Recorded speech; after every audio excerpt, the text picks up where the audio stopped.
আমারে পয়সা দিবেন, খুশির চোটে আমিও দোয়া করে দিব, কোনো ব্যাপার না। কিন্তু মনে রাখবেন, জান্নাতের মালিক আল্লাহ রাব্বুল আলামিনের চোখে ধুলি দেওয়া যাবে।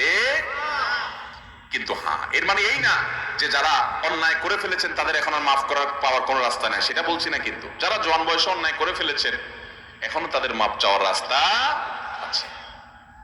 আমার এক পরিচিত হাজী সাহেব আছেন, এখনো বেঁচে আছেন, অনেক বয়স হয়ে গেছে। 2003-4 সনের দিকের কথা। আমি তখন মিরপুরের মণিপুরে এক মসজিদে আমি ইমামতি করি। এই মুরব্বী উনি ছিলেন একজন সরকারি কর্মকর্তা, পদের নাম বলবো না, বড় সরকারি কর্মকর্তা ছিলেন। তো উনি আমাকে একদিন এসে বলতেছেন, হুজুর বড় বিপদে আছি। আমি, কি বিপদ? তো বলে যে আমার ছেলে মেয়েরা সব আমাকে পারলে খায়, মারতে আসে। কারণ আমি কয়দিন পর পর একটা জমি মাদ্রাসায় দিয়ে দিই, একটা মসজিদে দিয়ে দিই, একটা গরিবদেরকে দিয়ে দিই। এত জমি আমি ঢাকা শহরে বিভিন্ন জায়গায় আল্লাহ আমার জমি জমা দিছে, এগুলো যে মানুষকে দিয়ে দেই, গোটা জমি ধরে দিয়ে দিই। এই জন্য আমার ছেলে মেয়েরা বলে মানুষ এরকম দান করে। মানুষ দান করে 2000, 5000, 10,000 টাকা মসজিদ মাদ্রাসায় দেয়। তুমি যেভাবে গোটা জমি ধরে দিয়ে দিচ্ছ, এইভাবে দিলে তো আমরা ফতুর হয়ে যাব। এভাবে দাও কেন? কারণ ছেলে মেয়েরা সব আমার বিরুদ্ধে খেপা, আমি কি করব?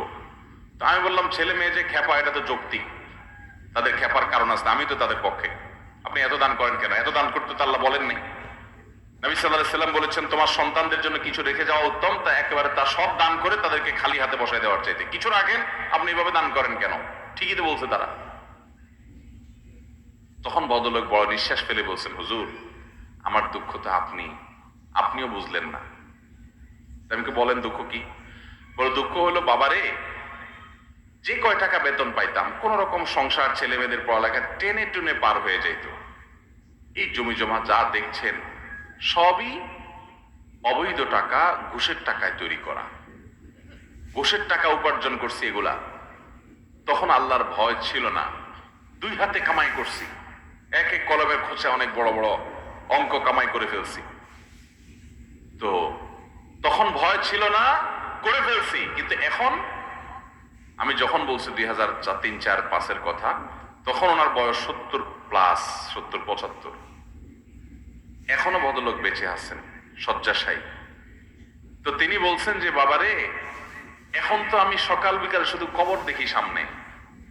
আমি বুঝতেছি আমার ছেলে মেয়ে সব ফুর্তি ফার্তার মধ্যে আছে, বাপের সম্পদ আয়েশ মোজ মাস্তি করে খাবে, ভোগ করবে, দাঁত কচকচ করতেছে, আমি কখন মরবো আর ভাগযোগ করে নিয়ে যাবে। আমি বুঝতে পারতেছি, কিন্তু আমি এটাও জানতে পারতেছি যে কবরে থোয়ার সাথে সাথেই তো আমার শুরু হয়ে যাবে জবাবদিহি।